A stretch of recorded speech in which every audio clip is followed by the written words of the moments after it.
all radar this culminating in Jack The kind of radar running shot. around the beach or being No, chased yeah, by the it's a entire perfect group. payoff. No, yeah, because you have Jack like suspended over the fire. He breaks free, and he's running around with like the big spear on his back, and then like he's catching the fruit, doing all The that. and then- fruit shit is insane. just Also, they're playing done Fruit Ninja. very economically in terms of the way it's filmed. It's mostly just Yeah. really quick insert shots. Yeah, I Very agree with Smart you. Yeah, filmmaking. I mean, cartoony is like literally like what I highlighted here. Like Yeah. it's cartoony, but it works. Never takes you out of it. The thing, like you see Jack javelin vault himself, like do like a double flip over onto the other cliff. You don't question it, right? And then you have the fruit falling to the other end of like the javelin, and like Oh my god, it's like Tom and Jerry. Yeah. It's like it's it literally awesome. is. And like, and yeah, you see him falling, and like And you know, and Furls, but it's another great use in terms of like Gore using that widescreen that he doesn't always need, because you have that incredible gag where he falls through the bridge, but you have such a large frame that you also just have this like one cannibal in the shot holding a spear, just like watching him fall, Yeah. which is hilarious. Another thing that was like that just like popped to my mind about like, oh, somebody got hurt here is like when he's just like falling through all the bridges. yeah. He's like crashing through like a ton of bridges like on the way down. I'm like, oh man, like No, that looks exactly. gnarly. I'm like, yeah, I'm pretty sure every bone in Jack Sparrow's body is broken, but like, I'm rolling with it. I'm He's rolling back. with it. He's The back. plot armor protected him. And I know. So then he gets up, and everyone else is, and that's the funny thing. It's the what are they? Pintle and what are their And two names? Rigetti. Pintle and Rigetti. Pintle and Rigetti. They're like getting ready to steal the ship, and that's a funny big when the other ones get back. They're like, oh, like bro, like they're like dapping them up. You're like, thanks for getting the ship ready, bro. And they're like, of course, like that's That was our plan. That's why we're here. They board the ship, and yeah, I mean that shot is it's perfect of the just like Jack like doing the. I mean, it is a great like. I mean, it's obviously an amazing physical performance just in the whole movie, but him like running around, and then like you said, the Raider shot of all the cannibals following him, like it's just it's just perfect. Like it's That's cinema. yeah, That's cinema. that's cinema. Like Gore commands just like hordes of people, like and shoots them like in those wide ways, like better than anyone. He makes it up to the ship, and like in Mean movie, the cannibals start chasing the dog after that. After they get away, like what? Fuck saving the dog. cat. Fuck saving It's- the dog. Sid Field found dead. It's the dog. It's that dog is like. It's also like funny because it's like one of like that dog is like one of the major like kind of symbols of the ride. Because like Yeah. Oh, that's that's right. like that's the dog that like with the key in the ride Dog that with the like keys, yeah. everybody kind of Oh. loves the dog with the key. Yeah, And- yeah. And now this dog is Let's just being make him chased by a bunch of suffer. cannibals. Like This movie has like visceral distaste for its source material, which is awesome. But it still like captures the vibe of the ride perfectly too. Like later Oh, when they first absolutely. meet Norrington, it's like in the not Martin Scorsese theme park way, but like I'm in that ride right now. Like I'm just like I'm in this world, you know. And so Will Yeah. makes it onto the ship, and at that point they go visit the voodoo priestess Tia, right, played by Naomi Harris, who was just again The it's time for an Adalma. exposition. It's time for an exposition dump, but like yeah, you do that putting it in like it's It's a totally Good exposition, though. you know yeah, it's amazing environment. Look, like, awesome. an undead monkey. Bang!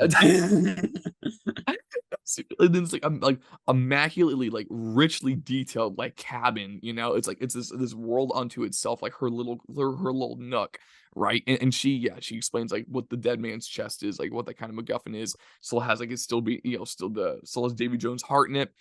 Also setting up in that scene the most psychotic twist from the third movie. A thing that even as a child made me go, what the fuck is that? What the fuck is happening right now? If you don't want me to talk about that, I won't. But I plan on watching At World's End in the next Yeah, me too. 24 Oh, or 48 yeah, hours. please do. So because I'm that too movie is invested now. insane. Yeah. That movie's Yeah. crazy. I remember Because this movie is wild. At World's End is just like no, that is balls to bonkers. the wall crazy. Like part of me is wondering if I'm like remembering that correctly of like what becomes of her. Crazy film. That's a crazy movie.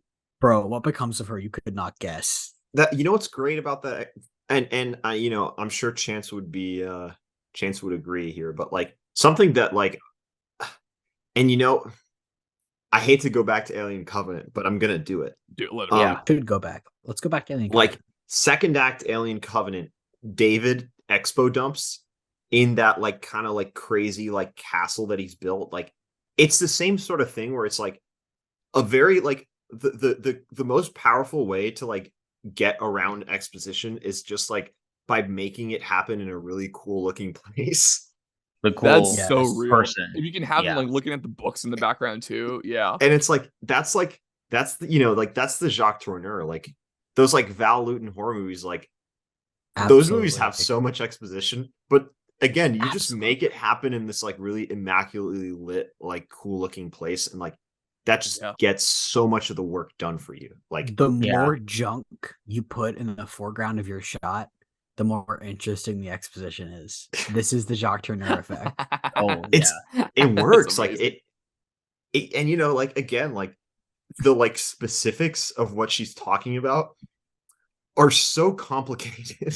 no, And it's they matter so much. They matter so much in this movie, and they matter so much in the next movie. I hope you were paying attention. But it's like It will be on least, the like, exam. at least emotionally, It will be on like, the exam. it's investing. And again, it's like what Seb said about like world building through characters. yeah. Like her performance like also like lends so much real like reality and credibility to like a very What like she's saying. fake Goofy looking place, character, almost like yeah. it's like a goofy character, it's like a crazy set, but it lends Naomi reality to Scott's like a this great ridiculous actor at that. Mhm. yeah, like It you know what helps I you mean? believe the roles of the movie that she's kind of Yeah. establishing, like versus like our Marvel movie where you just get kind of like a random, glup shido kind of explaining something. You get And a it's like a Glup Shido, joke. you get a guy in a suit, and it's like it makes me think of one of the only Marvel exposition dump scenes that I care about, and it's one that like visually reminds me a lot of the scenes of Tia Dalma in this movie, which is from Multiverse of Madness. Whenever Mm. they're explaining like dream walking and how you can like possess another person's body, Oh yeah. and like that is genuinely such a visually engaging scene. The actual dialogue is the same sort of like Marvel like mumbo jumbo crap that Yeah. you're used to. But I'm watching that scene. I'm like, damn, this is awesome. Because like Sam Raimi directs the fucking hell out of it. And Yeah. the same is true for Gore here. The dialogue is nothing. But he directs the fuck out of it. Yeah. A cool You're little so right. cool little wrinkle is when they decide to go to Tia Dalma, like they kind of refer to it like euphemistically. It's like, oh, we're going to the river. Like Mm. Yeah. it's like this Yeah. like it gives her like this like cool little mystique. Like that's a little fun. It's a fun little detail that I noticed. I was like, I like that. No, yeah, I like this movie takes every opportunity to turn like a scene, to turn any exchange like into like a memory for you. Yeah, so you Yeah. can go after like, oh yeah, like the river scene, or yeah, like it's like voodoo person's hut. It's like you know exactly what you're talking about. Like because it's just so heavily designed. Like you said, and there's so much poured into every single moment. Like, like yeah, I was catching every fifth word she was saying, but I was like, I get it. Like I like this feels more important now. Like again, I like get you're the always stakes. there with Yeah. it. Yeah.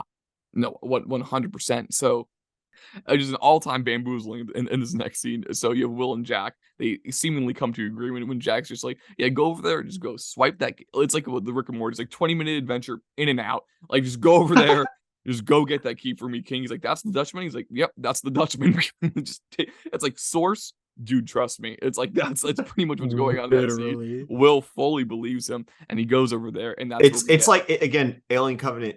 David telling Billy Crudup to Yeah. look into the egg. It's not dangerous. Just do it. I'm roll a 20 on that persuade on that charisma check for sure. No question. So he goes over there, but that ship turns out to be a ship that was destroyed by the Kraken earlier in the movie. And also, I mean, this isn't like that like deep of an observation, but Vancy, you're like this like Burn After Reading meets Mad Max Fury Road. If there was like a third circle in that Venn diagram, it's also just like a Jaws. It's just a Jaws movie too, because you have the Kraken just lurking the entire time. Which I mean, great use of sound design there too. Whenever the Kraken's looking, because you had all these great like cutaway scenes of the Kraken just destroying other ships. Because one, they have the money. Two, they got to keep the entertainment value up, and three, it's dope. It's so dope. It's a big. You're really setting those Krakens out stakes there. up. Not a lot of No, yeah. Krakens. No, and it's like, but you also have like all those scenes. You sort of establish these sort of formal like indicators of the Kraken, you have this great like rumbling sound design. You start getting used to like the lensing and the sort of shot compositions that Gore is going to use to like foreshadow that it's a rival, and they're not like Or over like the when the top tentacles either. like sliding through a window, you can hear it like Yes, you hear the suction cups hitting against the window, dude. Yeah. So those good. suction cups look so good. That CGI Looks is so so good good. when they're like Yeah. sliding up the edge of the cannon Oh. later in the Oh, movie. I And yes, like, thank you. oh, fuck, that's awesome. I mean, we could spend 20 minutes talking about just like how this movie hasn't aged visually at all, and like the No. whole like this was 2006. Aren't you guys embarrassed? That was not an understatement. Like it's No. actually that crazy how good this movie Yeah. looks, and like the crack like. If you told me like an '06 movie had the Kraken in it, like I would be like fearing for my life rewatching because I know like unless it was done in some like in like a Raimi practical way, in like a Doc Ock way, I'm like if it wasn't on like this Yeah. like I would probably assume it looks atrocious, you know, like and it's just like freaking I mean, They pulled it off. Sharknado type beat. I'm like the Kraken is real. I'm like that is like that's I a CGI. believe in They the found the Kraken. Kraken and they Davy filmed it. Jones is real.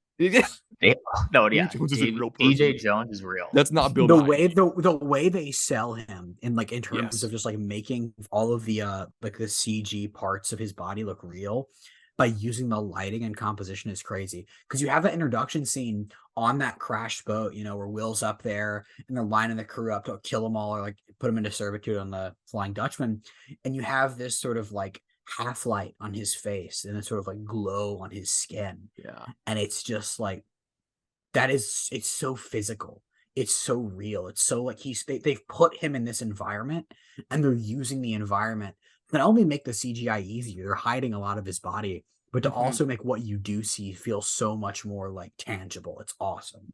Yeah. Tangible is a great word. It's like there are moments when they're walking through just like the hall, like the corridors and hallways of the Davy Jones ship, and I'm like, I need to take a shower right now. I'm like, this is like nasty. Like there is like it's Nasty. grimy. You can feel the texture. Oh my goodness. There's And people trapped in the walls. Like, no, Ugh, seriously. jeez. Last of Us taking notes.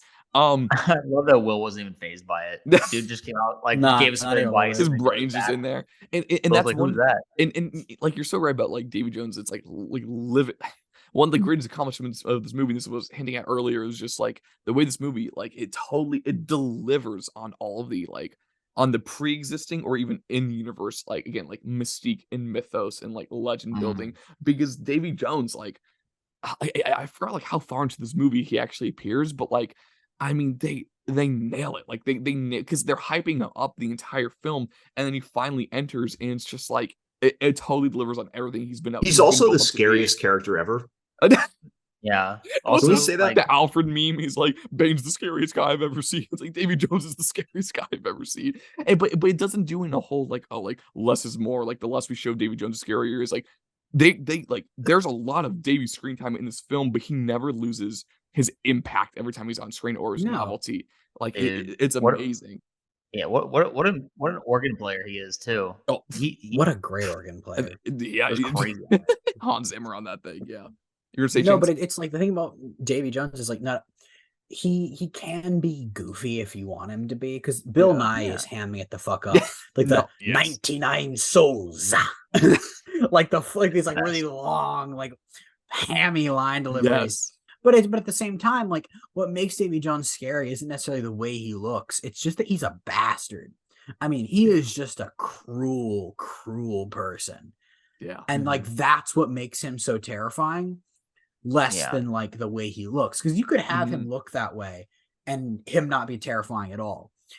Yeah. The way he is written, like the things they have him do are like just like pretty like he's like laissez-faire about like let's slit some throats today. Let's really just like fuck him up. Like it's just he's an Yeah. awful person. He's just Well, like like, comically yeah. horrible. I mean, there's like, and it's merciless. you know, Yeah. I talked about this before, like how bad the vibes are on the Dutchman, but it's like, like it really, Rancid it's, vibes. Guys, It's a tough it's like I don't think I want to be here right now. I don't It's- think anybody wants to be on the Dutchman. tough it's like workplace. it's like a living hell, right? Because he's like, and you know, like he's basically like exploiting the fear of death that the sailors have Yeah. to basically they're alive, but they're just in hell, like because like Yeah. all the work that they do, it's like so art, like every like movement and like every movement and like thing that the Dutchman has to do, it requires so much work. Like you have the people like spinning that, like I don't know what that wheel does. I'm not a boat guy, but they're I spinning think that it like big wooden wheel. summons the Kraken. Summons the it's like the Dune, how they summon the worm. It like boom, it Oh, like goes into the water. oh, okay. Yeah. Yeah, they're like getting whipped as they're Yeah. doing Oh, it. It's yeah, like it's horrible. Like Just Stellan whipping his own son. Yeah. yeah, like all the work, everything about it, What it's like just brutality on brutality on brutality. Like what was the line that he had where he's just like, if like life's so like horrible, what makes you think the afterlife's any better? Yeah. I thought that one hard.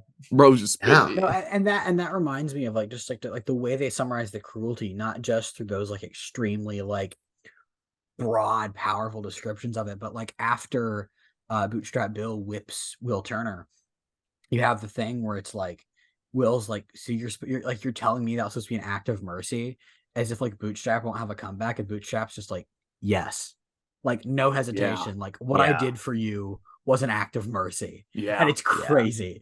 No, And Will just accepts that because he's like, oh fuck. No, 'cause if you speak with that kind of conviction, like, yeah, he's telling the truth. Yeah, I couldn't yeah. believe how good the performance capture was. Like, Oh. I didn't even want to take notes because I just wanted to like watch him. No, seriously, it's like not once does it like falter for a second, dude. Like where you go, No. like, oh, CGI Even in character. daylight, it looked so good. Even in daylight, it's it's because such the a way the feat. light, I think it's like the most important thing. It's like the way the light like bounces off of his skin and his It looked eyes, like wet and like yeah, grainy. if he's like looks like really slimy and alive Yeah. always. I mean, it's really breathtaking. Like, I mean, this movie won Best VFX. Like, Oh, they should just like give this movie Best VFX every Oscars. You should 'Cause I call don't it think- the Dead Man's Chest Award for best visual effects. Yeah, you well, know? because like until someone does better. yeah, exactly. And I'm gonna be real. I don't know if anybody has. I love Avatar: Way of Water as much as the next guy. No way, bro. No, it's no DJ Jones. Especially for its time. Especially for its time. It's like Especially for its time. Davey reigning champ. I mean, like, if this came out in 2023, we'd be like, this should win best visual effects, no question. but it's like Like, no, it's crazy because it's like it's the VFX on like the computer level, but it's also like you know, like we said before, Bootstrap Bill, completely Yeah. practical character. Oh like, no, yeah. like tons of this movie is also very practical and like No, yeah, like looks the incredible. henchmen all have like really cool designs, like Yeah. Star Wars esque, like very creative. Like No, yeah. hammerhead dude. I don't know, like There's so like, much. It's like henchman number 14 has like is like what's uniquely and beautifully made. Like he's all like there's so. I don't know if you guys No. noticed this about Hammerhead, like who is like basically his first mate, if I had to like guess. Yeah. Like, yeah, so he has one eye where your normal human eye is, but then Yeah. his other eye, in the course of like deforming into a shark, has grown on the very edge, has like Yep. shifted to the very edge of the hammerhead thing. Yeah. So he's got one eye like in the middle of his face and one eye just Oh. asymmetrically all the way on the other side. Like, Crazy lazy eye, yeah. oh Right. my gosh. And like in terms of like just like the designing of like Davy Jones's henchmen, it's even more insane to think that there wasn't a script for that, and that like all of these guys were written as ghosts, and like Verbinski made the executive decisions to make them look this way, Yeah. because then like all of the sudden their specific deformities come into play in the design of the scenes. Like towards the end of the movie when they're chasing the chest down, there's the one guy whose head keeps coming off, and that's Yeah. like an important mechanic Yeah. in that sequence, Yeah. that his head can come off and that he can do that. Yeah. Like yeah. that gimmick is necessary, and they all have like gimmicks like that. It's awesome. yeah. You're absolutely right. And just again, just another amazing wrinkle. It's like they didn't have to do that, but like they did. Like No. they cut no corners. Like two shots I forgot to mention that I really loved leading into the scene. It's when Tia like drops some like objects or dice or something on the table and it match cuts to the rocks in the water. That's what I'm talking about. Fuck That's yeah. what I'm talking Fuck about. yeah. And then again, like the super wide shot, it's you have Will rowing away to what he believes is like the Dutchman, and it's just like, and Jack's just like cut the lamps or whatever, and you see Will rowing away, and you see the lamps go out one by one, in that one shot on the ship. So simple, but so good. Like, Okay, eat that also up. the way that Davy Jones, like, I'm not sure exactly how it breaks it. I think he's like watching him right through the This spyglass, is exactly what I was going to say next. and then Yes. Davy Jones just like Slenderman like teleports right in front of him. Five Nights at That was Freddy's so Davy Jones scare. Yeah. Dope. Yeah, so like sick. Yeah, I don't know exactly how that mechanic works, but like scariest character ever. it's so startling. It's the scariest character. It's so funny. But again, and suddenly they're all on the boat, right? And it's an awesome way to do that. So then at that point, that's when he makes the deal with Jack, and he's like, when Jack is just like, yeah, like he thinks he's like trying to like he's not trying to barter for Will. He's trying to be like, I think Will, he's worth more than one. He's like he's going full Pawn Stars on like on Will with the blood. And he's like, best I can do is one soul. And so then he requests 99 more from Jack. And then we enter just the most evil sequence of the movie of when you have Jack just with no remorse exchanging Will's life. And then it cuts to Tortuga where they start like again, like military recruiters out of high school, or just like they're trying to just like get all these people to join their cause. But except in this case, it's like they're literally just they're trying to recruit Telling them off to 99 people die. to die. Like straight, like there's no ifs, ands, or buts. Like that is what they're there to do, and just like they don't even think twice about it.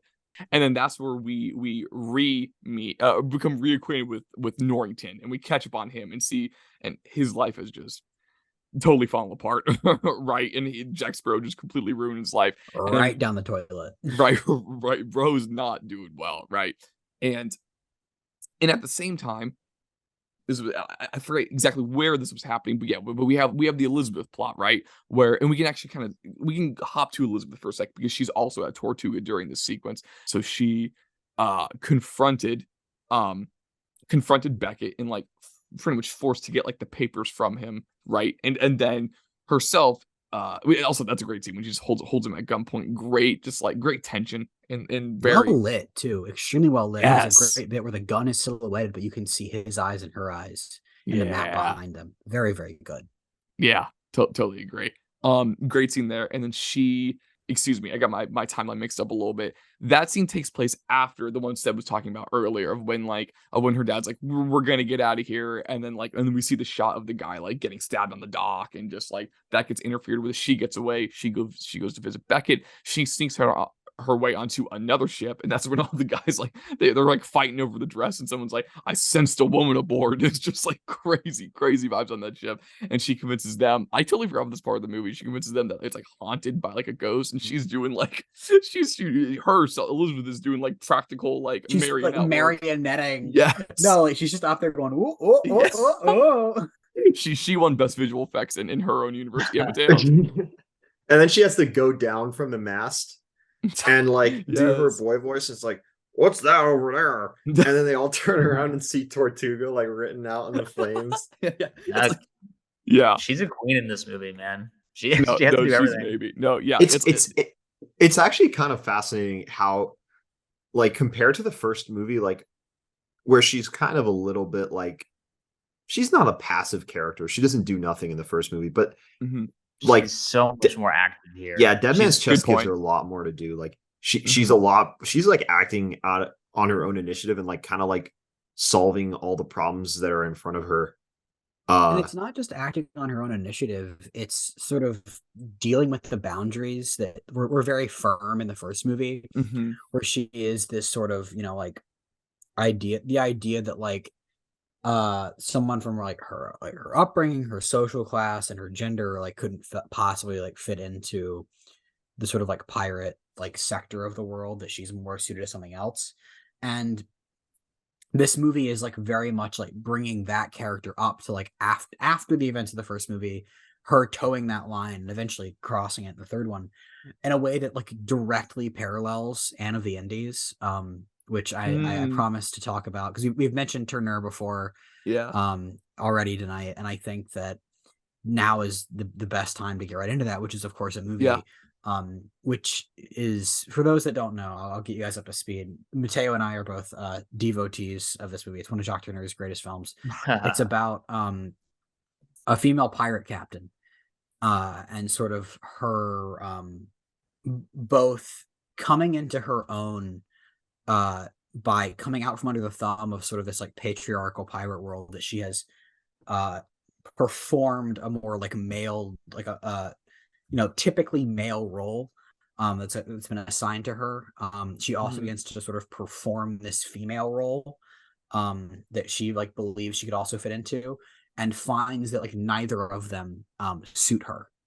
That these like gendered expectations are not something that should apply to her life and the world that she lives in, and what she wants to be in, like what role she wants to play in the world that she's a part of, and the people she knows and the way she relates to them. Like, she doesn't want to be this like passive wife to this man that like he already has this like traditional marriage, but she also doesn't want to be this like ruthless protege to Blackbeard. Yeah. And the movie plays with that in terms of phallic imagery, clothing, voices. All of these things are and all of these aspects of gender performance are the lifeblood of Anne of the Indies. It's a great film. Everything is a phallus, just like Dead Man's Chest, where everything else is also a phallus. And like Elizabeth Swann has a very, very similar arc in these movies. It's borderline identical, and I will say the way that Dead Men Tell No Tales follows up on that arc is like fucking criminal. The fact that it's just like she's gonna go be a domestic mother now is like psychotic, and I hate that. And that movie is god awful. Fuck that movie. Yeah. Mateo, if you would like to weigh in on this, I would love to hear your thoughts. I mean, no, you're completely right, and it's like, we're gonna get into it, I think, with her escape, but it's like the way that like this movie like makes her like kind of like take no prisoners, but it also like it doesn't like try to like bullshit you into thinking that like it, because like I feel like a very easy thing, and if it is common in like blockbusters now, like and I think we've made a lot of progress on this front, like movies are not afraid of having like kind of like kick-ass like women, like kind of like action and like adventure protagonists. But a lot of the time, like, and that's not always like a detriment, but like films will kind of like try to like ignore the like femininity of their characters. Yeah. And like just kind of like pretend masculine. Those write them like like a male character. Right. Yeah, exactly. Like she's anybody else in this world. And like Gore Verbinski's like, actually, this is like 1700s pirate world. So we're like, we're not going to make you forget that she is a woman. And she doesn't forget it either. And no, we'll see it later. Like she knows how to like use that. Like, sure, wield it. It definitely plays with that in ways that are like, I also think are like still sort of like a little backwards. Absolutely. This movie plays with a lot of archetypes and stereotypes that are backwards, like straight up. But it's also at the same time, it's very willing to let her be flawed as well. Exactly. And once again, in a very similar way to Anne of the Indies, it's a movie that like with that the protagonist of that film is a deeply flawed person. Just like Elizabeth Swann is allowed to have like these like personality defects. Like she's kind of like, she can be a very thorny person. I mean, it's very unproductive, but she's also like probably the most like, in terms of like what she wants for the most part, the most clear-headed, especially in the third movie. I mean, like, she's like super driven, extremely strong. Absolutely. We'll talk about it, but like, like when she finally like meets up with the crew, and it's interesting how as Will is leaving the scene, now we get Elizabeth coming back. So like they can never really reunite until that last act. And I mean, that's when we start to get we get Norrington come back. My favorite joke in the movie is when Norrington shows up to like join the crew of the Black Pearl. And he tells Gibbs, "Oh, I'm the same as you, but I'm one step behind you, right?" And then in the very next scene, we get a reference to Gibbs in the first movie, like just thrown in the mud with all the pigs. And you have it's like poetry. It rhymes. It rhymes. Like it's literally just bringing back the joke from the first movie but with Norrington now. Like the movie does a lot of that, like with the dog as well. With, like of like going back to the first movie, but like putting a little twist on it, and It's it genuinely clever in the way it does that. It's not just like, because there's a line that like Governor Swan has earlier in the movie, like, "Where's that dog with the keys?" Yeah, And yeah, it yeah. feels like a cheap reference to the first movie, and then you see where the dog with the keys is, and it's fucking hilarious. Yeah. Like, it's a good bit. Like, yeah, No, you're so right. Yeah. I think you guys absolutely killed it on just like breaking down, yeah, just like Elizabeth, like in this movie and just like the way just the way she's written and again, drawing those parallels. I think that was really, really, really interesting. Um, And so yeah, and so she makes her way to Tortuga, where Jack and now Norrington are, and then and this is when Norrington, starts causing a ruckus, starting some beef inside this great bar bar, fight, and great bar fight. incredible. amazing bar fight, and captures that energy of like again of like a pirate island. It's just people bashing. Like finding any excuse to like bash a glass bottle over someone else's head, like in the most like So it's- much sugar glass. Yeah. So much sugar glass in this scene. Yeah, those and you have Jack just trying on different hats while walking up the stairs and everybody's fighting. Like it's just a hilarious and just like thrilling set piece. And Gore is so good at managing like multiple moving pieces in a scene. Like you're following a bunch of different people, and you again like all the greats like a Spielberg. It's like you always know where everybody is in a scene, like locationally, and we'll talk about this more in the third act. A lot of times again, especially in that final 30-minute long action sequence, like they're always like I don't want to say MacGuffins, but they're items of importance, and you always know where that item is. Like you know who has the key in that scene, or you know where the gun that Elizabeth needs to get is in the scene. Like it's just like amidst again these sequences like are reveling in like the chaos and like the mayhem, not difficult to follow. Like it's No. you're like he guides you through it so well, and you always know where all the important things are. Yeah, And even just beyond like the spatial orientation of objects, I think you made a yeah, great point in terms of the way this movie is focused around like objects of importance. Because you could have a hmm bunch of MacGuffins, but hmm like so many objects are loaded with character importance. Like hmm Jack's hat that gets lost at the beginning comes back at the end. It's yeah, sort of like a vital thing of like his confusion as a person, his compass not working, his heart's desire not functioning, his penis not working. Like that begins and resolves in this movie. And like the hat is like a perfect symbol of that. And you yeah, have so many objects that when you see something happen to an object, you know what's happening. You have Elizabeth Swan's wedding dress, which like she's wearing at the beginning, she takes off, she then uses without being in it hmm to sort of, move forward in the world until you eventually see that shot of the dress Oh like yeah, the I sinking sinking in the meant to into the bottom of bring the that up. water. ocean I after the I ship is forgot to bring destroyed. that up. Objects here are incredible. Like Gore using these objects get so much mileage out of them in terms of you understanding what a scene actually means by just now we're gonna look at this object for 5 seconds. Okay, you get it. We're moving on. Like, Yeah, yeah, no, absolutely. I'm glad you brought up that shot with the dress in the water again. Like a random striking image from this movie, like of that dress just suspended there, and also like incredibly symbolically loaded too in terms of like yes, Elizabeth's arc in relation to her own gender is it's incredible. yeah, I fully agree. It loads these items and potential just like J.J. Abrams MacGuffins in a much more meaningful, like an interesting way, and you can always follow them interestingly, and they're used in a cool way. Um, so Norrington gets tossed into the mud. That set piece comes to a close.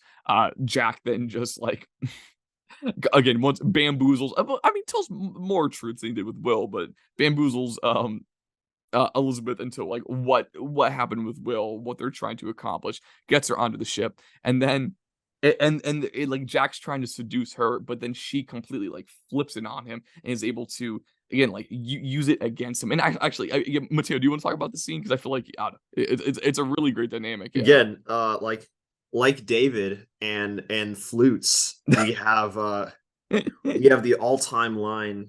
You do know Will taught me how to handle a sword, which Let's is like, fucking go. I mean, that's just a crazy thing to say in a movie, but like the innuendos are crazy, like because it's the movie also like plays around with the idea that like she is like kind of attracted to the idea of Jack a little bit. Yeah. Absolutely. Like Yeah. Jack Like- calls her out on it. Yeah, like that's I mean that's such a great thing, like the back and forth, and like there's that one point where he's like, I'm a captain, like and he's like basically like saying that they could get married, like Right. That's It's like- ridiculous. Yes. I mean, No, Shooting a shot. no, Well, and well, it's she was like so explicit too. she she starts the conversation by saying like she thought she'd be married by then, and then Mhm. like he just taking full advantage of that comment by like taking the biggest swing of his life probably and being like, yeah, well, let's do it right now. Why not? It's also like interesting. Like, I wonder whose idea that was, because like you have a little bit of that in the first movie, like the It scene was more where playful. It was more yeah, like playful. Yeah. it's like a little bit like just kind of thrown away. It feels like a joke in the first movie, Yeah, and here it is like integral to like all of their arcs. No, And Like seriously. it is the backbone of like every conversation they have. No, yeah, it's not just like a fun flirty scene. Like it's like these temptations and these urges. Like that's like again leans into those motivations and what happens in that third act so much. Yeah. and like again, I do think that this could actually explain a little bit of the reception that this movie got, because like Mhm. Oh, yes. it feels like to like audiences and critics, like you see these characters in that first movie that like you kind of start to sympathize with and like you went on this journey with, Yeah. and now it's like this like storybook like fairy tale love thing is like kind of, you're watching it like fall apart. They're all like perverts. yeah, Everyone like is so horny. yeah, like it, you're just watching that like just disintegrate in front of you, and it's like Yeah. to like just kind of like It's these not like pleasing. human instincts, like, and it's like yeah, like I can understand like why some people were like upset by this or like Yeah. confused, but it's Especially like for And kids like or and of Disney course movies. like that a lot of that stuff comes back in yeah, the third Disney movie, movie. Like, you exactly. have some So of the most like some of the most romantic stuff in any blockbuster ever is in At World's End. Like you know, the marriage, which that clip gets posted on Twitter all the time, like the actual marriage scene Mhm. from At World's End, which is it's absolutely beautiful. And like you really genuinely buy like that the romance, like the genuine emotion of that moment. But like Mm. this movie is just like everyone's base instinct. Everybody wants to get money and get laid. Um, like whenever they're having that banter on the ship, it just cuts this crazy Freudian shot of Jack with like a cannon right in front of his crotch, like it's like a giant like, dick, and you're like, who is this for? Who did they make this movie for? and again And the answer is me, by the way. This movie is for me. they do a lot of jokes with the compass too, like Yeah. Oh, where yeah. it's like, because like the Get whole self-conscious bit, about it not working. Yeah. yeah, Yep. the Mateo's dying compass right is now. also like, oh, it's supposed to It's point to so what you good. want most, and then like Orlando Bloom is there and they're on the beach and Keira Knightley is getting so mad that it keeps pointing to Jack.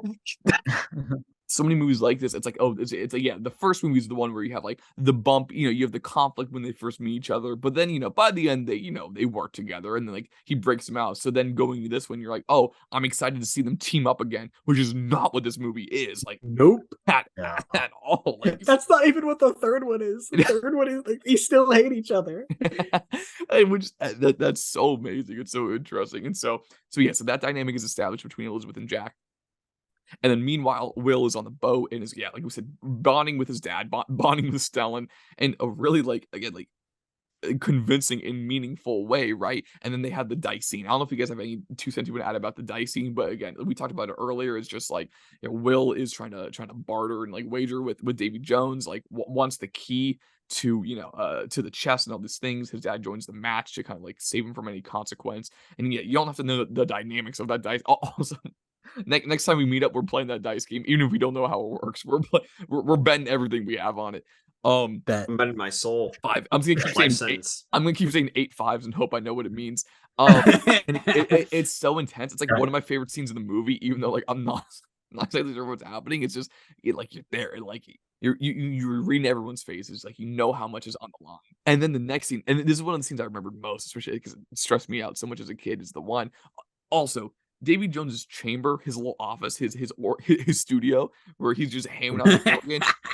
It's not in much of the movie, but it's so gorgeous, and I love just those wide behind shots of him sitting there, just like again making the Interstellar soundtrack on that organ. It's so amazing, and then yeah, you have the scene of Will, like it's amazing because he's interacting with the CGI person as well, and it's so seamless. And And it's you're so interacting with the physical. tentacles. Yes, It exactly. is. It's like gross. Like he has to like reach Yeah. into his like neck Tentacle beard? body Yeah. tentacle beard in order to grab this key. It's such a great, like, tense scene, and yeah, so then he gets the key out. Awesome little scene. He Nirvana escapes. reference. Yeah? A little heart-shaped Mm. music box. Heart-shaped box. Mm. Whoa. Oh, that's right. Again, I love that little wrinkle, the way the camera just lingers on that. So yeah, he says goodbye to his dad, like promises to come back for him, which is like freak, man. It's like That please. dialogue is so like loquacious and like overly poetic. It's awesome. No, It's so yeah. overwrought. It's like the sometimes this movie thinks it's Shakespeare, and in that moment, it is. You don't know anything will.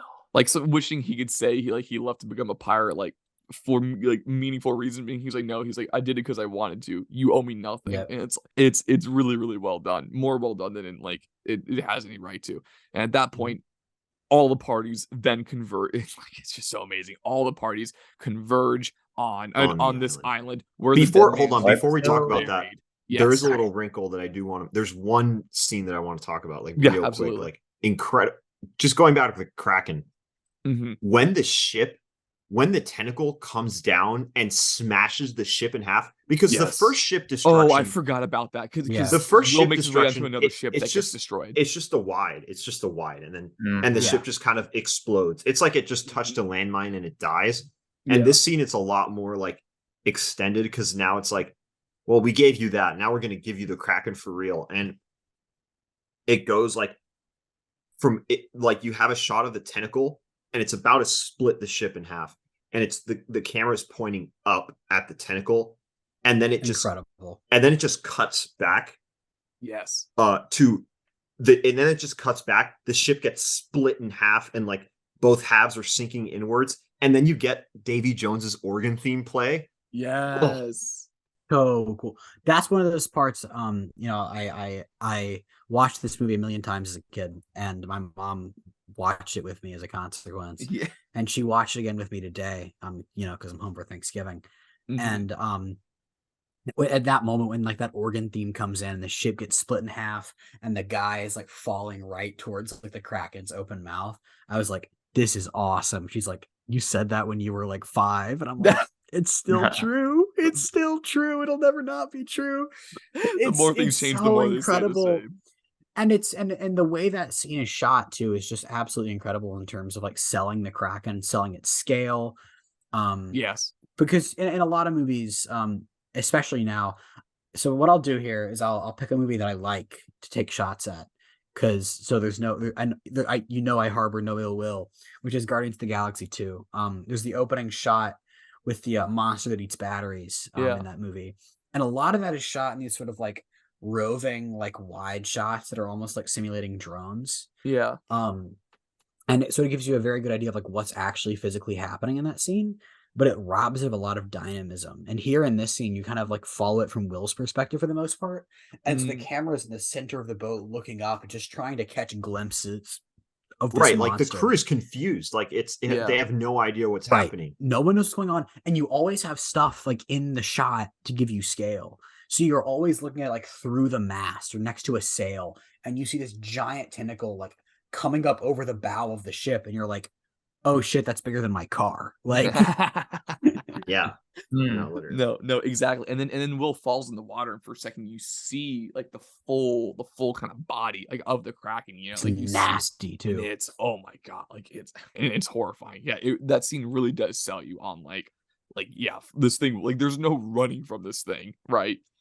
And so after that point, all the characters, all the forces that have been so scattered throughout this movie converge on this island for the dead man's chest. And so we have Jack, Will, Norrington, and Elizabeth are all on this island. And yeah, you like the compass keeps pointing at Jack, and that's like frustrating Elizabeth. They dig up the chest, right? They find the heart, which and it's amazing when they all lean into the chest, and then you hear the again, amazing sound in this film. There's like earlier like parts where they're like, well, it can't like literally be his heart, right?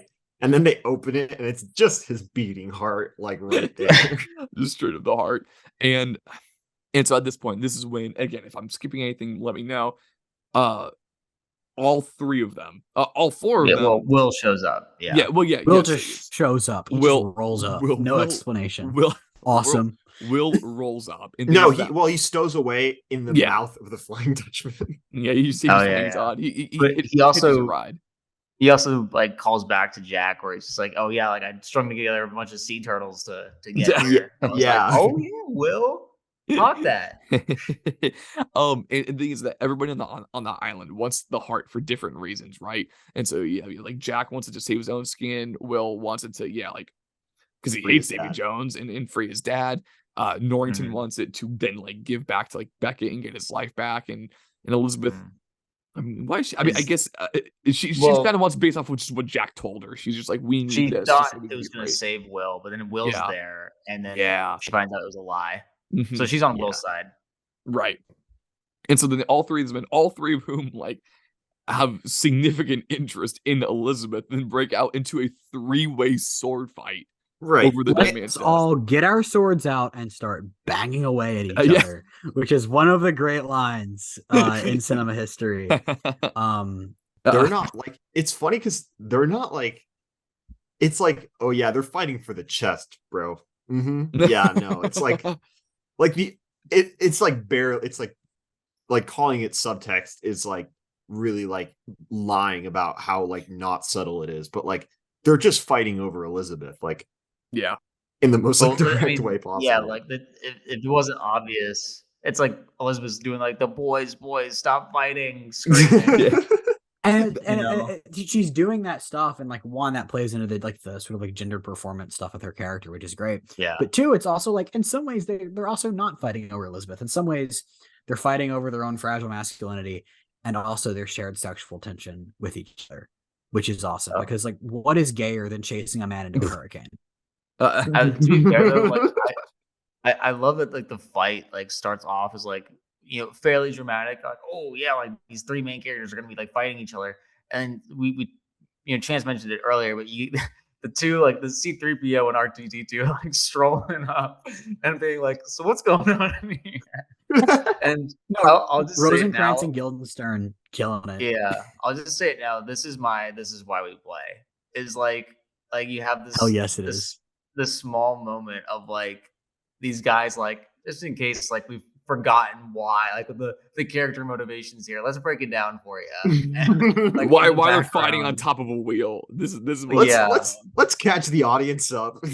It's so No. funny, dude, and it's just like, and it's not done in a way that makes me like roll my eyes or anything. It's I don't know. It's directed No, so yeah. well. It's not some like winking at the camera, like meta thing. It's It's just it's yeah. not there to downplay what's happening. It's very No, much there to like enjoy what you're watching because Yeah. they yeah, catch you up on the character motivations, and then like their conclusion after like surveying all of their like sort of surveying the situation is like, let's make this worse. Let's consciously push the yeah, plot forward by making this situation worse. They decide exactly. to make the movie cooler. It's awesome. It's like Yeah, because We it's must so add relieve them meta of in another a their way that we don't temptation. see Yeah. now. you add another Mhm. wrinkle. Elizabeth is now chasing these guys, and she ends up taking their swords, and yada yada yada. Like the chaos ensues. You get Yes. all these Oh different, yeah.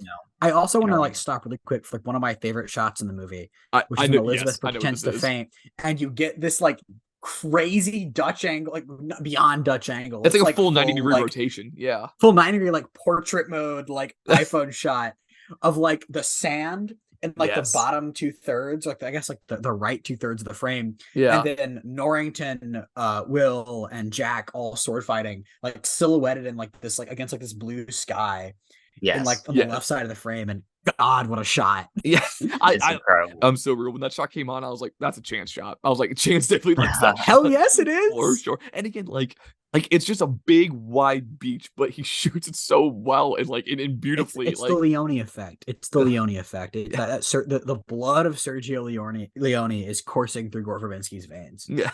Mhm. No, That's why he made 100%. Rango. And turn me up. Ringo Broadway. Damn right. Rango is a masterpiece. The Lone Ranger, also a heater. No one needs to know that. I know we've said it before. I'll say it again.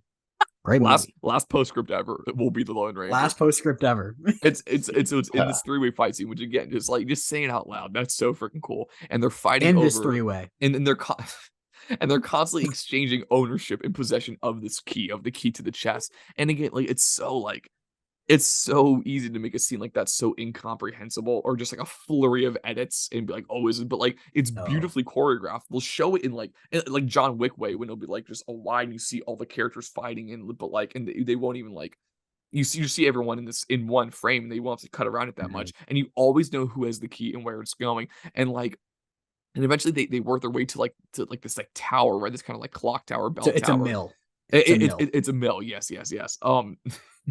As a kid, they're fighting through the forest. They get to this mill, right? And then it's when like it's in this fluid, like Norrington kind of disarms Sparrow, and like Sparrow's then like going down the shaft as Will's going up, and as Will's going up, like then he gets the exchange of the key. And it's just like this beautiful, like each cut is like butter, and you're following them, each of them, like, and you know, I won't take us through every beat of this action scene, but then you get up to the top, and then like, you know, Norrington disarms Jack.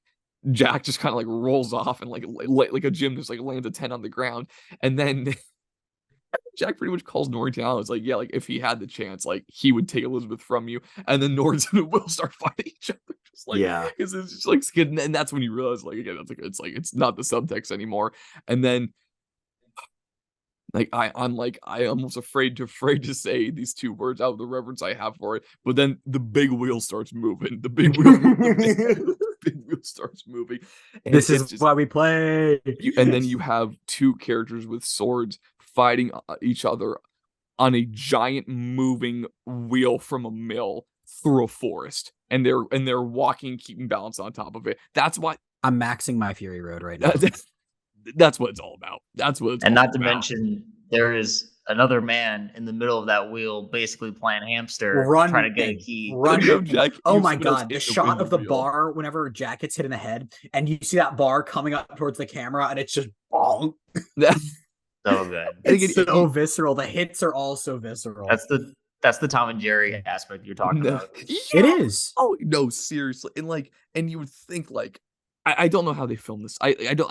I'm pretty sure they had an actual sword fight on top of this wheel going through the forest. Like, not for a second. It's insane. Are the seams are not showing on this scene like No. at all, and it's just like, it's just cool. If you somehow haven't seen this movie, like just pull it up, that scene up right now. Like I will not do it justice trying to describe it any further. But it's a sword Big fight wheel on is the top of coolest thing I've ever seen in on my top life. of a moving wheel, and like that's just why we make movies, and that's an easy pick for This Is Why We Play. And again, like guys, like the final like 35-40 minutes of this movie is just this entire action set piece, right? You know, so it started with just like the swords on the beach, and then eventually Let's throw it another wrinkle in. eventually A little spice. right, and then eventually it moves onto the ship, right? But so the sword fight ends with eventually they You have the whole crew of the Flying Yeah. Dutchman come on to the they then island. come onto the beach, And then right? they're Yeah. chasing Pinto, Rigetti, and Elizabeth because they have the chest. because they have the chest. And they're all running around. And again, great little bit where I think at this point the chest has already been emptied, right? The heart is Jack at one point. I Yeah. believe. Yeah, They because would've- Jack exits the wheel. He exits what's Mhm. going on at the wheel, and then he puts the heart in the jar of dirt that Yeah. Tia gave him. Yeah, which is And they- what a sentence. Like they start fight, but it's great because like that little I love that scene where with Swan and them who again literally 2 seconds ago were fighting each other and now are forced to team up again. Like characters constantly allegiances are shifting, and now they're Yes. doing this like Yes. weird little co-op mode thing where like one of them has to carry the chest around, but the other Yeah. one has to carry the swords to fight off the guys that they're chasing. And so they're like Right. constantly throwing the chest and the swords back at one another. I mean, you love to see that. It- I love the to see best that. So part, meticulous. the best part is when they stop what they're doing, and they're like looking at each other, and they like look to the side, and in the background you see the the wheel just like going around, and Oh Jack's my just, like, god. chasing Look it. at that. It's So so big. fun. And that's the thing. It's like it may sound so like maybe messy and hard of all us describing it. It's like so masterfully just like laid out for you in the movie, and so planned, and so just like it's just like perfectly executed, you know? Like it's just masterful direction. You just know that the No, it's critics the that like Fury were Road giving of it this a all, like, bad it- movie are just like they just went home and like had a bland spaghetti dinner. No, They just literally. have nothing going on in their lives. Yeah. There was no winning for this movie. Fun police. No. They went home and watched Andy Warhol's Empire. a glass of wine. Like, All shut like up, man. 17 hours or whatever. Yeah. But no, it's like it's the Fury Road effect. It's like you can tell Verbinski was storyboarding this before there was a script. Like all Yes. of this stuff is meant to be Absolutely. followed visually. Like you see everything you need to know. Perfectly said. Yeah. No, 1,000,000%. And eventually they make their way back to kind of like the boats on the shores, right? You have the heart in the jar of dirt. And like I wanted to mention this earlier, but when Tia hands Jack the jar of dirt earlier in the movie, that's when is like beautifully clicked into place with the tone of this film, because she's just like, you will need this, like it will be important. He just goes, what? Like it's like just a jar of dirt. It's hilarious. And like And she's like, "I'll take it back." He's like, "Well, no, now I want it." and they never overdo it. It's so like a random. 3-year-old kid. Yeah. And so he I has mean- in there, and then Norrington, yeah, like Norrington's trying to get away, and he, as is revealed later, it's so convoluted trying to describe it. He kind of takes all the heart out of the jar, which you don't know in the moment. He stuffs it like in his jacket. He moves away, seemingly makes a sacrifice, but he's like, "I'll take the chest back," and like leads all the, the Flying Dutchman crew away. At that point, all of our characters are back on the Black Pearl. Everyone's back on the Flying Dutchman. Again, let me know if I'm missing anything. Oh, I just want to shout out one shot right when they're on the beach, when they're at the boats. Jack uses a paddle to hit one of like the henchmen. It's like a wide shot of like that interaction, and once the swing happens, the camera uses the momentum to like whip pan over to like the other side of the beach to show like Yes. another Oh, giant yes. army of Awesome. people chasing someone. And I'm like, That's like, what? I Like, remember that. and these are like such inspired choices to like use the camera. It's Mhm. Absolutely. and it just shows the scale. It shows everything. I don't know. It's just Or, so well made. or when the camera's like latched onto the wheel and moving with it, like moving parallel with it. Oh the my freaking- god. Like, what? Are you kidding me? Are you Oh. kidding me? Let Gore cook. Let him please let Gore cook. Let him out of jail. It's been 7 years. I know if we 7 years. it's like seriously, it's like that's the kind of guy, like this is a whole other conversation. We won't go down this rabbit hole. It's like that's the kind of guy. It's like if you're Marvel and you desperately need sauce and like someone who can film an action scene instead of some like indie filmmaker you're poaching that's only made like a $2 million budget, like you just get like in like the way they got Sam Raimi from Multiverse of Madness, like you just hire Gore and have him make just like some awesome Let him set cook. pieces for you and you just let him cook. You just let him cook. You give him the story and you just let him cook. He's been attached to so many movies in the last few years, and like all of them have like met some horrible fate. Like he was gonna make Gambit, like you say, like get him on a Marvel movie. He was gonna make Gambit. That's Gambit right. went belly up. He was gonna make another animated movie called Cattywampus with Roger Deakins. That went belly up. And then he was literally set to start shooting a movie with Sam Rockwell this year that got halted by the actor strike. So Gore is just floating He's around. cursed. Out of He's work. cursed. Out of Yeah, let work, him out of man. movie jail. No, truly. And so then at this point, it's like Maybe that's he's got a black spot on his arm. On Yeah. his hand. No, Watch literally. out for it, yeah. Jerry Bruckheimer has some black spot on. At this point, so they're back on the ship, and it's already like an amazing action set piece. Like I am satisfied. I'm like that was amazing. They go back onto the ship, and then it just goes full like Master and Commander, pretty much, right? Like at this point, Which, by the way, the art direction team from Master and Commander worked on this film. Oh So, gosh. there are 50 people making good movies out there. That's like there are 50 people. They're all the best. Yeah. Master and Commander, if you haven't seen it, one of the great films. One of the greatest Like, films for ever. real though, like yeah, like double feature with this. Like if you haven't seen Master and Commander, do yourself a favor. Like that is like One of my favorite movies of all time. it's a masterpiece. I cannot hide that. I think Master and Commander is better than this. I will ride for Dead Man's Chest all day. Master and Commander makes me cry. No, yeah, Master and Commander is Five Burger City. Yeah. And so then at this point it's the Black Pearl versus the Kraken, which it's like if your heart isn't just bumping at this point, like check your pulse, man. Like you what were these critics watching? You get a classic Pirates joke here where it's like we have to use the rum and the gunpowder, not just the gunpowder. Like they're all gonna die, and it's like the rum. I mean, Gibbs pauses for like 15 seconds. He goes, and use the rum too. Like, what is it, Captain? And the rum. Like it's just it's so long. The stakes are so high, and this is still the hardest decision he's ever had to make in his life.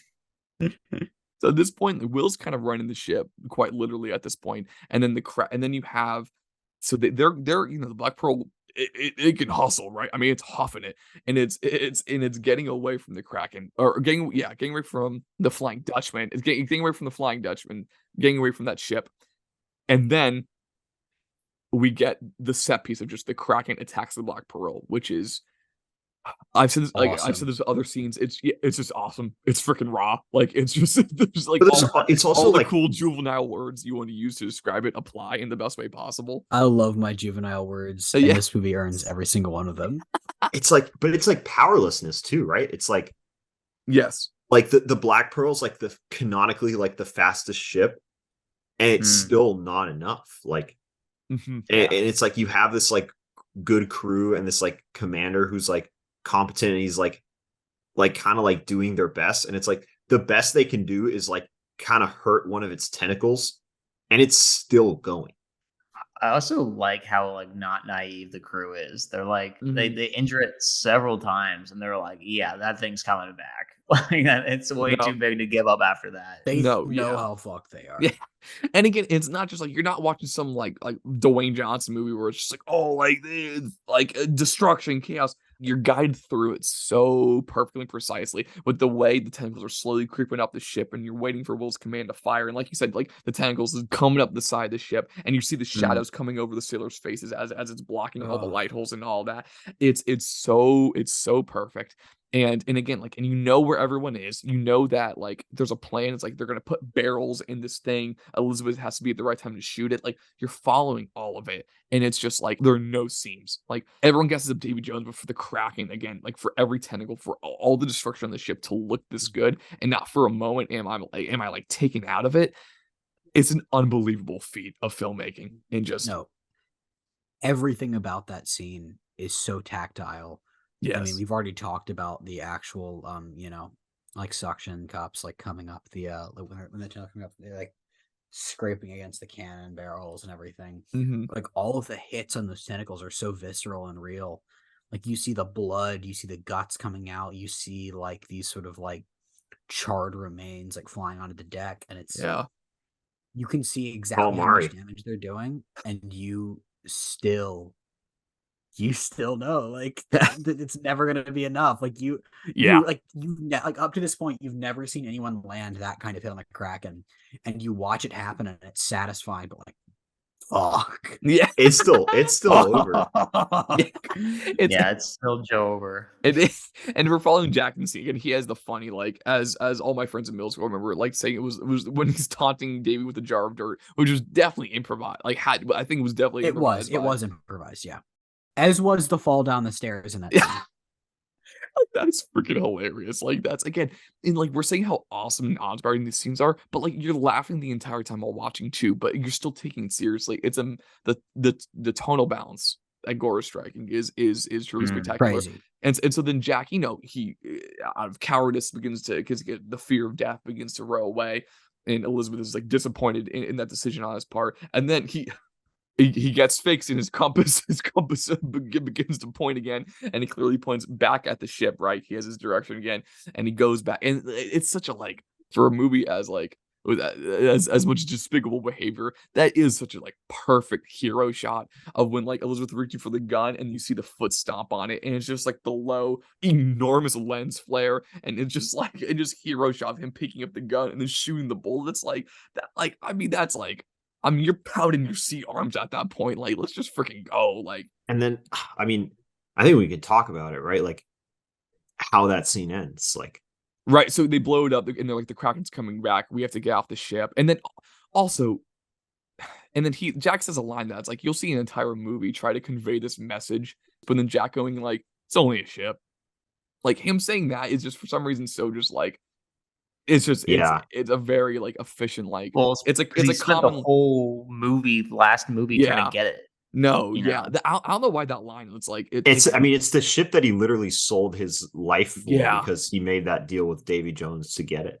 yeah you like got it's like meat on that ship. Yeah, everything. like it's not like a brand new theme or anything, but it's just like I'm like wow that like I don't know. For some reason, that was It's, like a very like powerful line it's in not delivery. even the point of this movie. Yeah, it's you're so right. It's not the point, but I'm like, well, they landed that plane too. And so they're getting off the ship, and then you have the amazing. We touched on it before. Amazing kind of final confrontation, final interaction between The Elizabeth and betrayal, Jack, right? and the I betrayal. completely forgot about this. I did Mhm. not know that was where it was heading. Was like Yeah, her trying to trick him. I genuinely thought like she was just letting all these feelings out, like almost like an ecstasy, like after of surviving this crazy thing. right, But right, like, right. and obviously that's how she plays it off. Right, and totally uses his desires against him, and again, like in a way that's so Yeah. fascinating, and you never see in these movies, right? And then, and she's like, the Kraken's coming after you, not us, and she handcuffs him to the ship, right, to lock him Handcuffs in while him to the everyone. mast, to the giant phallus coming out of the ship. Hell yeah. What's That's a so great mean point. about that is that she challenged him to be a hero earlier in the film, and she was just Yeah. like, you would do it at all. Like, you challenged me because I'd be curious. You might be a hero because you'd be curious." And then he does do a heroic thing only for her to punish him for it. It's And like, and again, you're keeping just in that two shot, and it's just their faces are taking up the entire frame, and that's maybe what it's maybe my favorite moment in the entire movie when she's just like trying to explain and justify her actions, and he just goes pirate or something like that to her, and yeah, it's I love like, it. Yep. come on, like Because he really, like, knows, he knows. but at the end of the day, that's kind of what the message of this movie is like, like we have all these like kind of like romances about like what the life of the pirate is, and it's like represents like independence and like, Hmm. like, oh, I don't play by the rules. But also like really what pirates do is they wield weaponry and they rob ships and like take And they look things up that, to themselves. yeah, Yeah, and and they like, stab you in the back. Yeah, yeah, that's what it's about at the end of the day. Like, and so like you kind of take that and it's like it's decidedly an unromantic thing because she's like betraying him and she's also like betraying Will, right? Like, Yeah, because yeah. Will sees it. and Will sees it. Like, that decision No, is yeah. crazy because he doesn't tell her when they're rowing away and she That doesn't tell him. Yeah. And it's like, but it's like relationship permanently scarred. I don't know what happens in At World's End, but it's like Oh, me whoa. neither. you could end the movie, you could end this saga right there, and it's like that's like the Empire Strikes Back bad ending, right? No, Like, exactly. And I know that's a great, like, famous, like, a great no script production moment is that they didn't tell Orlando Bloom that like that she was gonna kiss Jack. They didn't tell him like that was not in the script. Oh, They didn't tell him that. So that's why, and so his reaction was like genuine. That's Orlando Bloom going like, oh, like that's like him, like that's like a genuine oh, reaction. Like he I didn't didn't even know know that was that. happening. So it's so like, I was yeah. I was gonna say it looked like real to me only because Yeah. it didn't feel like a forced like a Yeah, no, it was he's just just more like of like a he's like, "What am I like what am looking I at here?" looking at? Yeah, yeah. yeah. And No, and I don't again, know. exactly. and like it's a crazy like lie that the ending of the movie is based on, that like everyone thinks that Jack did this like honorable thing by Yeah, like Mm. sacrificing yeah, and himself. she's guilt-ridden. Yeah, like that's brutal. What a That's I way love to it end it's too. a that Also, movie. that it's a crazy everyone ending. on the boat knows something is wrong about what she's saying. Like, like no one like believes what she says. Yeah, no. So Yeah, I yeah. love it.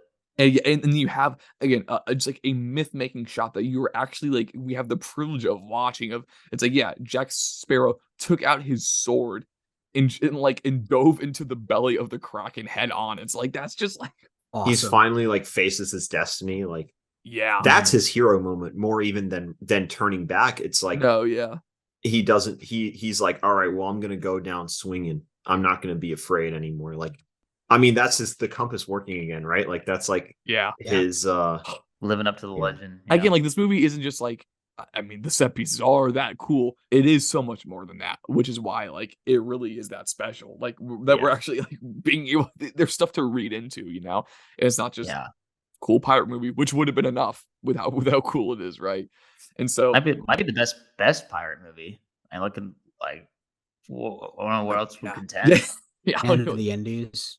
Oh, well. That's true. That's true. Whenever the wager comes out, whenever Scorsese in 5 years when we finally get that, that's gonna go bonkers. I was thinking about that a lot while watching this movie. I'm hyped for Scorsese filming on ships. That's true. And so then we go back to Tia's like Airbnb on the lake. And again, beautiful Airbnb in lights. Savannah, Georgia. Classic.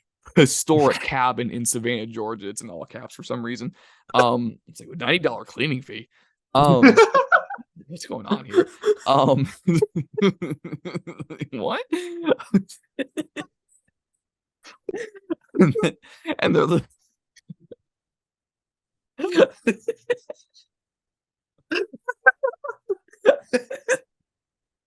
Our brains are so fried.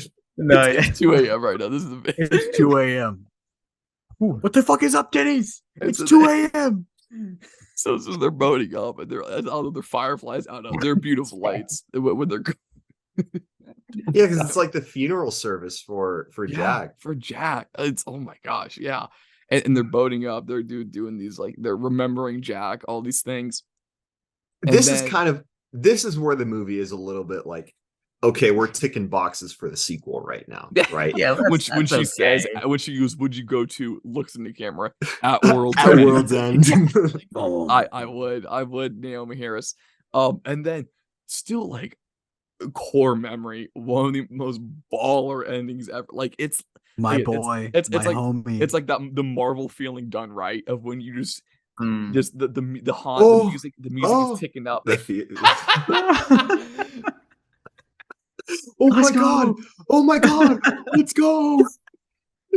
Backflipping in my living room as the footsteps of Barbosa make his way down. His monkey joins him on his shoulder. He takes the bite of the legendary apple. There's the juiciest apple you've ever seen. If you're talking about best movie food, that apple's up there. And he goes, "What's become of my ship?" And the music's swelling. Even the characters are like, "Wait, you can do that?" And then it just goes to credits, and it's. And like I could run through a wall. And Hans is cooking the entire time. Hans is cooking, and then the Tiesto remix comes in. You're amped, you're confused, you're so ready. We have to spend a bit on this. I guess yes. Like the movie ended, I was like, I'm vibing right now, and I immediately turned the Blu-ray player off, and I fired up the Zoom. Chance, I don't know if you guys waited this long in the credits. I guess like a couple minutes in, it shifts from the Hans Zimmer music to like what is it, Chance? Like we had a chance to Tiesto remix of he's a pirate. Yeah, 7 minutes long, and it goes fucking nuts. It's unbelievable. It's like Michael Mann's pirate theme. Yeah. Yeah, I know. Wow. That means you missed the post-credit scene, Chris. There's like there another? What? It's the dog. So after So it's a post-credit scene on the cannibal island where the tribe has now made the dog their new chief. No way. Yeah. It's crazy. The good ending. What the ending is crazy, and it's like, but the vibe I kept getting like, well, Tia Dalma's doing her whole thing. Like, would you journey to the ends of the earth? And it's like, this is just what happens when your buddy gets blackout drunk. Like, it's like, this is like, I'm like, I've been in this situation before. I've seen World's End. I've Jack is at a Krispy Kreme somewhere. We got to go find him. Yeah. Jack is at a Krispy Kreme in Midtown, and like he's not answering his phone. We're gonna go find him now. Bro, you left his location on, thankfully. What is World's End in Gainesville? What is that? What is World's End in Gainesville, Florida? Yeah. Where's Jack Sparrow in Gainesville? What's that liquor store behind the McDonald's on University? Gator Beverage. Gator Bev. It's Gator Bev. Gator Beverage is like Tortuga. That's where Yeah. I mean, all roads lead to the backyard eventually. But the backyard is not World's End. Is that Port Royal? That's Port Royal. That's Port Royal. The backyard is for sure Port Royal. Everything ends there. All nights end there. That's what I'm saying. Yeah. It's a good question. I'm ready to go to World's End. Maybe we just scrap our plans for next week and we just do At World's End immediately because I need to watch it, bro. Bro, that movie is hard. Our World's End is this next month, That is true. that we're about to endure. That is very true. We will set that up in a moment. Just real quick, again, just tying both in these conversations. If Tim Robinson from I Think You Should Leave with Tim Robinson played any character in this film, It's the Dutchman crewmate whose head whose keeps head falling flies up. off. Thank you. I'm Oh my! gonna send you my notes right now. That's exactly what I wrote down. Thank you, Mateo. I feel like It's I need to not give. I feel like even I need to offer a different Yeah, answer. what's because plan B? I What's think plan B? because that one is good, but I think we could get more Tim, Okay. Okay. and it's a Okay. matter of getting like the most Tim for your buck. Sure. Like really, like what head. can give him mileage? And the answer is like 110% Cutler Beckett. Whoa.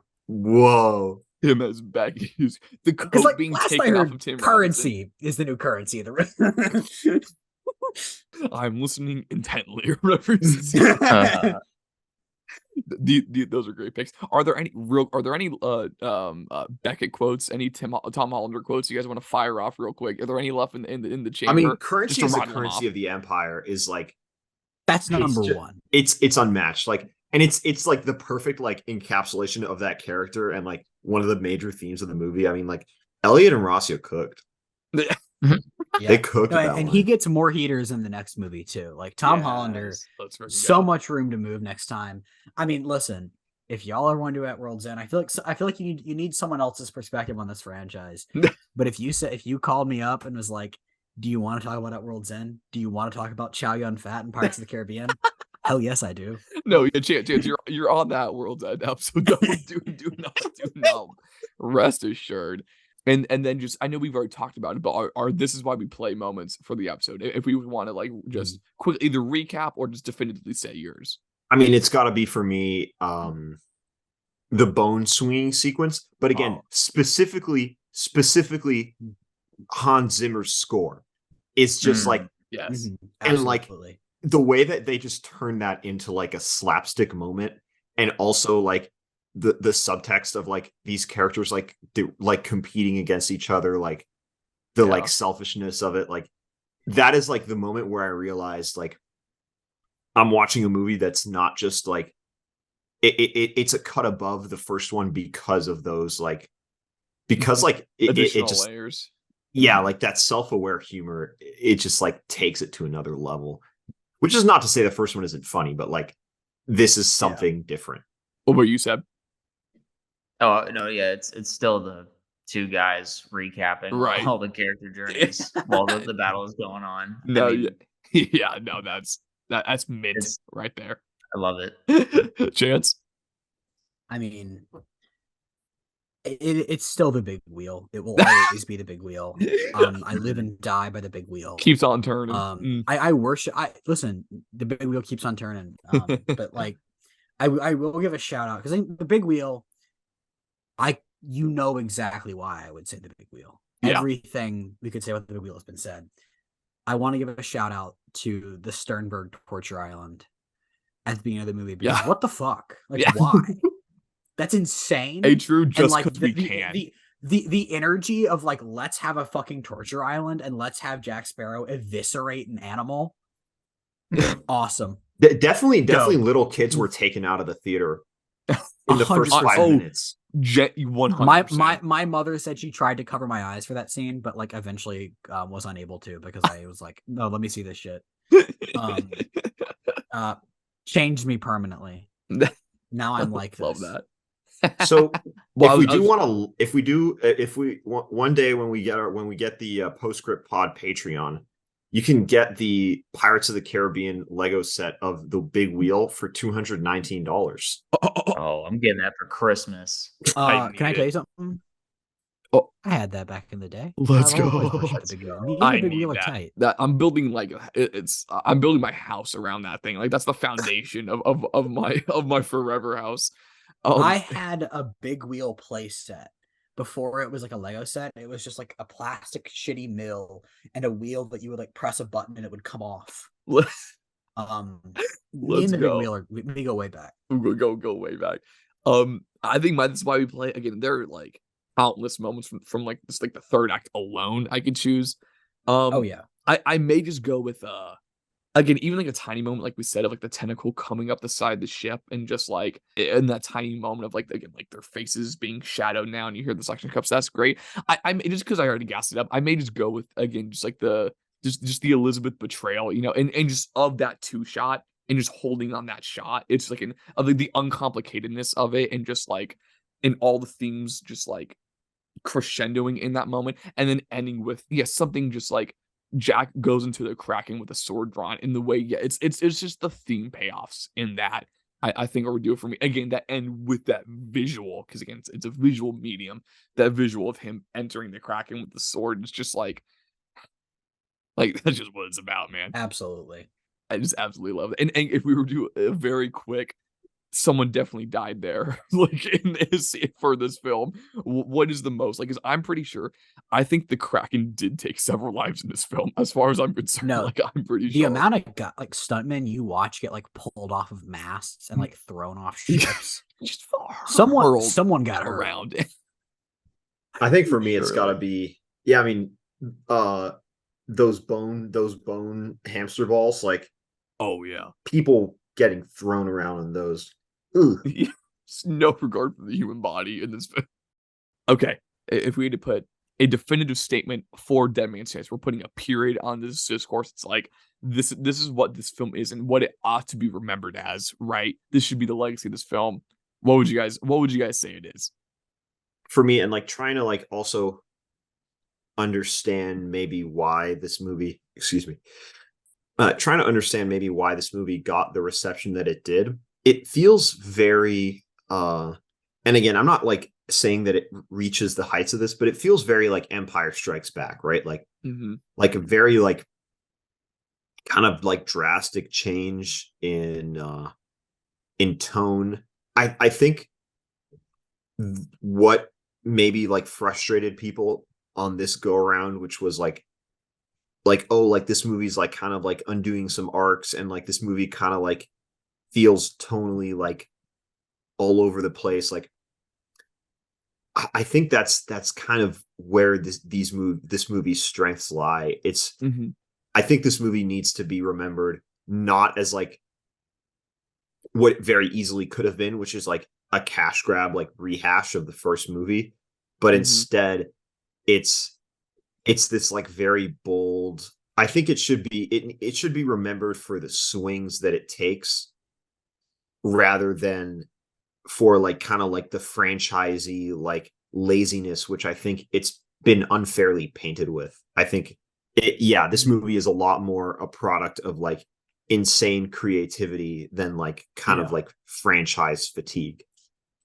Well said. Well said. I'll I build agree. off of that by saying that I think that like we talked about the chaotic, set pieces and action scenes being kind of like where like the heart and soul of the franchise and especially this movie lives. Mm. Beyond like also just some of the themes that it's exploring. But I I think that's a good metaphor for like the film as a whole. That it's like it's kind of chaotic, but it's like Mhm. controlled chaos, and it should be remembered as such that there was a method to the madness. Yeah. So Meticulously orchestrated. Yeah.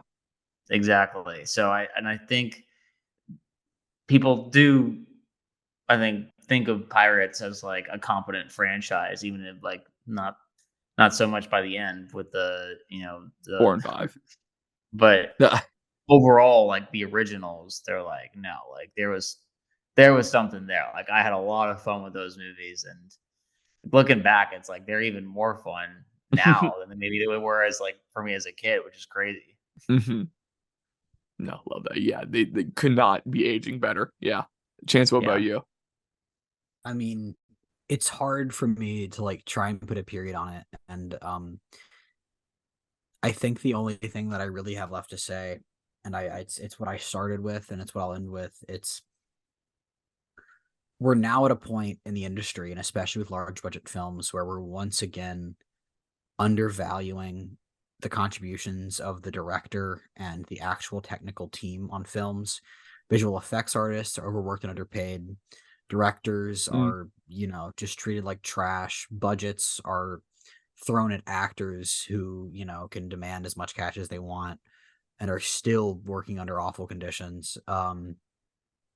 Producers have outsized control over scripts, over over shooting schedules, over shot compositions. I mean, movies are improvised, but they're made to be put together to disprove Reddit theories and check boxes for focus groups. Yeah. And Pirates of the Caribbean really is one of the last franchises where someone with a strong creative vision and an incredible team of craftsmen and artists went for it.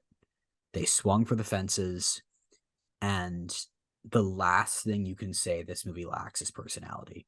The last thing you can say is that it's inhuman. It is sloppy, sure, but it's not sloppy because no one tried. It's sloppy because everyone tried too hard. Yeah. And that should never be faulted. That should never be seen as a mark against something. That is the beginning of all great art. Yeah. It's sloppy because people are. That's extremely well said, Chance. And yeah, like you said, like it's a film that goes for, which is like is unfortunately like a rarity nowadays. And even I would not agree with you, but even if you think maybe like a movie like this doesn't connect in the way, like it doesn't reach its ambitions, it's like swinging for the fences in this way, not connecting, is so much more interesting than just like the middling, like ceiling capped, again, just like middle of the road entries we get, like quality controlled, overly focus grouped, type of IP blockbuster stuff we get today. And this film, yeah, it hasn't aged a day in every, not just visually, kind of in every, well, the visuals more than anything, but yeah, like in any filmmaking or craft sense, it puts so many other common like blockbusters today to shame. And it was just unfortunately, just a victim of silly expectations, right? And what people and people's, of what people wanted after that first film, which is what films still suffer from nowadays and will always be an issue.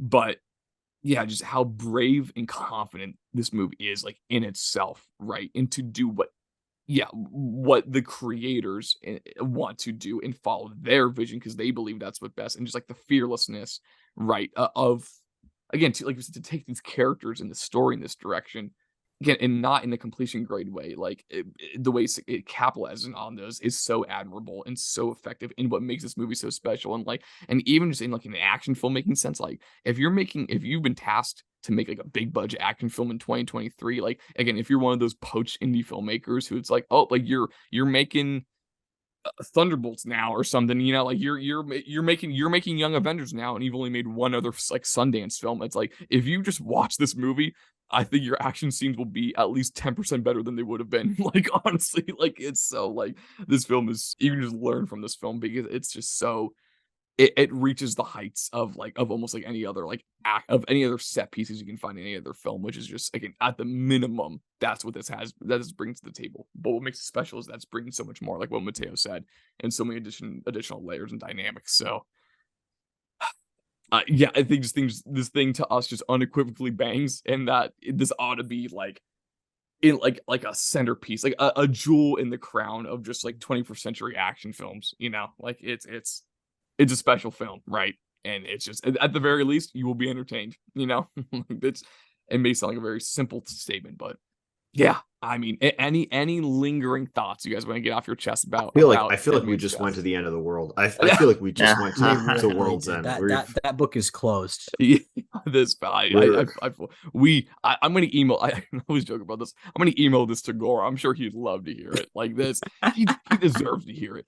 Gore deserves to know how much he's cooked. Justice for Gore, man. Truly, no. Whenever that next movie comes out, whenever that is, yes, I'm buying the whole theater out. Grandma stays in the cage until Gore gets his next movie. That's actually true. I'm organizing my my terror campaign. No, seriously, it's like, what are we doing? That's when our country will begin. I'm gonna king of comedy some people until Gore gets a movie. A king of comedy, Bob Iger. Just get Gore behind the gigger. Okay. That being said, Chance, thank you so much for joining us. That was an absolute blast. can't imagine doing this pod without you. And that being said, next week kicks off a month-long campaign in Trek, and potentially I'm readjusting in my chair. Yeah, the roller coaster bars are going over potentially the most dangerous waters we've ever experienced yet on this pod, and that is for the entire month of December, we will be covering all of the post-Disney acquisition Star Wars films. So that will be the sequel trilogy, episodes 7, 8, 9, as well as the spin-offs Solo and Rogue One. And so, yeah, buckle up. Pray for us. Yeah. So we will be doing, I believe, Solo week 1, Rogue One week 2, and then week 3 will be purely just the pregame for the sequel trilogy rewatch. And then week 4, Christmas week, will be our post-watch on the entire sequel trilogy, episodes 7, 8, and 9, all in one episode. We're all deleting Reddit off of our devices because we don't want to hear any flack. And we're disabling all comments. That's what this month has in store for us. But yes, hope you guys all join us for that ride then, and we'll see you all soon. We will see you all at World's End. Actually, I think at World's End is just Last Jedi Discourse, but we will see you. We will see you all. Don't take me back. Do not take me back. Yeah. That's my Dunkirk. No, it is. I was on the front lines and that shit was scary. If we go back, we die. No. That being said, thank you all for listening this far, and we will see you all very, very soon.